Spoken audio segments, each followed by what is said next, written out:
महादेव जी कहते हैं ब्रह्मचर्य अर्थात वीर्य धारण करना महान उत्कृष्ट तप है, भगवत प्रसन्नता का प्रधान हेतु है। इससे बढ़कर कोई तपश्चर्या तीनों लोकों में प्रसिद्ध नहीं है।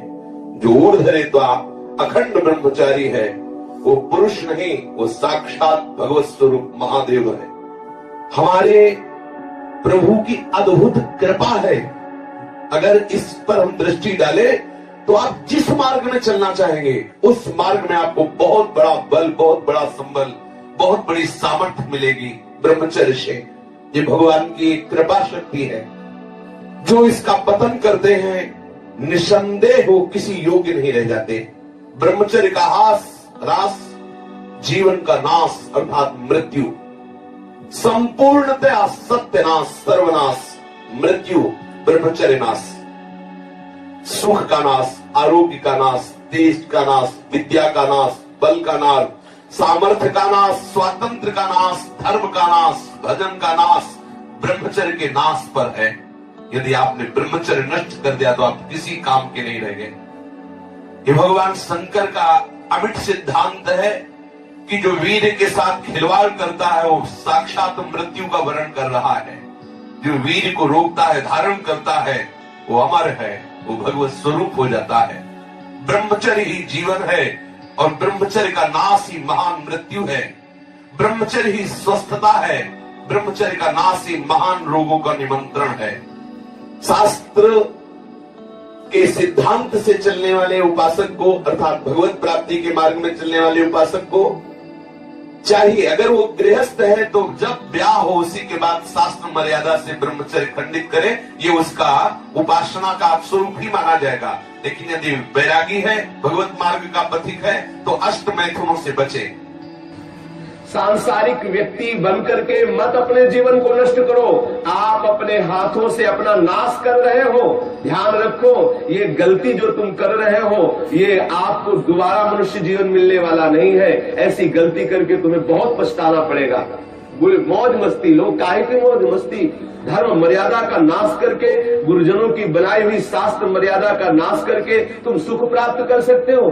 कुछ समय मिला, कर लो जो करना है। ऐसे भयानक रोग पैदा होंगे कि मरोगे, कोई पानी देने वाला नहीं मिलेगा। ये सब नाटक भूल जाएगा। इसलिए शास्त्र और गुरु की बनाई हुई मर्यादा के अनुसार चलो तो ही संसार में भी तुम सुख का अनुभव, जहां नहीं है सुख वहां भी अनुभव कर सकते हो। यदि शास्त्र और गुरु की मर्यादा से युक्त रहोगे, उनके बनाए हुए विधान के अनुसार चलोगे। जो अपनी ब्रह्मचर्य शक्ति को नाश करता है तो उसकी शारीरिक शक्ति नष्ट हो जाती है। चेहरा पीला होने लगता है, चेहरे में झुर्रियां पड़ने लगती हैं, नेत्रों की शक्ति जाती रहती है, नेत्रों के आसपास नीली नीली रेखाएं प्रकट हो जाती है, आंखें धंस जाती हैं और चेहरे में वो कांति नहीं रह जाती, अर्थात कांतिहीनता आ जाती है, याददाश्त नष्ट हो जाती है। वस्तु रख दी, भूल गए, कोई आज्ञा भूल गए। क्यों भूल गए? क्योंकि ब्रह्मचर्य नहीं, मेधा शक्ति क्षीण हो गई। भगवत स्मरण करोगे, कैसे भजन होगा? क्योंकि भजन वाली वस्तु तो आपने नष्ट कर दी। खिलवाड़ समझते हो क्या इससे? ये मनुष्य जीवन आपको मिला है भगवत प्राप्ति के लिए। सावधान, संतान भी प्रकट होगी तो महावीर और भगवान का प्रेमी महात्मा पैदा होगा यदि आप ब्रह्मचर्य से रहोगे। और कुमारगामी रहोगे तो अप्पू गप्पू पैदा होंगे, फिर जूतों से मारेंगे आपको और बुढ़ापे में पानी नहीं देंगे, सड़ोगे ऐसे पड़े। क्या मूर्खता! वो सोचते हैं कि मैं विषय में अपनी ब्रह्म शक्ति को नष्ट करके, बादाम पा करके, दूध पी करके, मकरध्वज खा करके और अपने को फिर पुनः पुष्ट कर लेंगे। ध्यान रखना, ये जितना पाओगे उतनी वासना पुष्ट होगी। जिसके चेहरे की तरफ देखो ऐसा लगता है जैसे किसी मकान में आग लगा दी जाए तो फिर वो मकान की शोभा क्या होती है। ऐसे जिसके जीवन में पुण्य नहीं रह गए, भगवत आराधन नहीं रह गया, ब्रह्मचर्य नहीं रह गया, सदाचार नहीं है, बड़ों का सम्मान नहीं, उसका जीवन क्या है? जीवन कैसा पशुवत जीवन हो रहा है। छोटे छोटे अभी बच्चे 15-16 वर्ष के माता पिता की अवहेलना करके मनमाना आचरण करते हैं। ये जो ब्रह्मचर्य, इस पर विशेष ध्यान दिया जाए। यदि हम ब्रह्मचर्य पर ध्यान नहीं देते तो स्मरण शक्ति का नाश, शरीर में मोटापा, दिल की कमजोरी, अस्मायिक वृद्धावस्था का प्रकट हो जाना, नपुंसकता, नेत्रों के रोग बढ़ना और नाना प्रकार से अंदर ही अंदर सब खोखलापन हो जाना। ऊपर से हष्ट पुष्ट दिखाई देंगे लेकिन अंदर से पूरी शक्ति का नाश हो जाने के कारण वो मूर्ख हो जाते हैं। मतलब बुद्धि भी मूर्ख हो जाती है, शरीर भी शिथिल हो जाता है, किसी काम के नहीं रह जाते।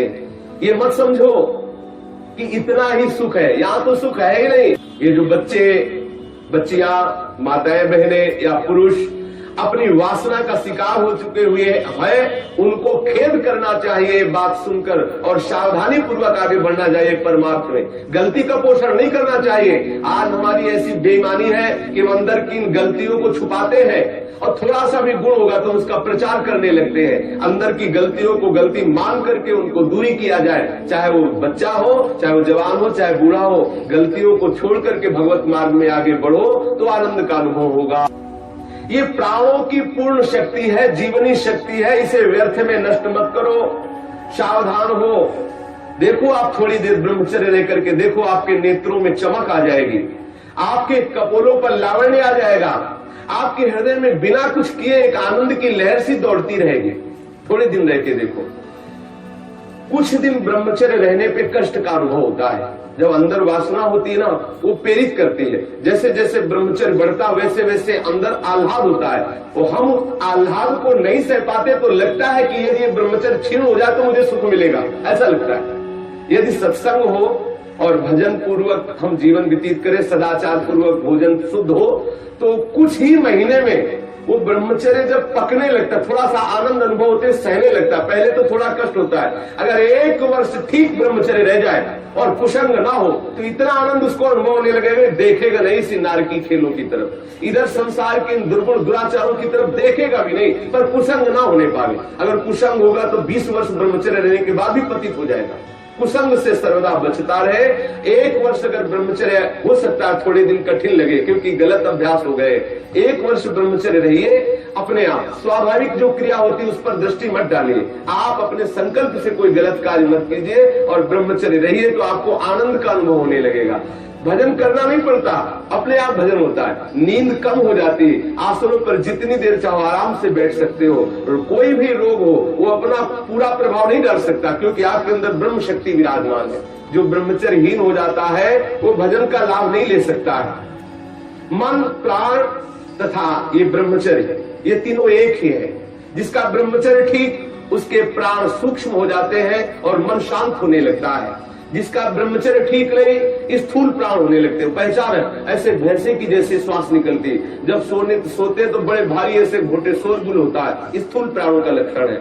और मन उनका चंचल होता है, उनकी श्वास, उनका मन, उनका ब्रह्मचर्य, तीनों क्षीण होने से फिर न कोई भजन होता है, न कोई साधन होता है, न कोई चिंतन होता है। जिसकी श्वास स्थूल होती, मन चंचल होता है, उसका चिंतन एकाग्र नहीं होता है। ये बहुत काम की बात है, इसे संभाल कर रखिए। मत समझिए कि कोई साधारण बात हो रही, इसको संभाल लीजिए।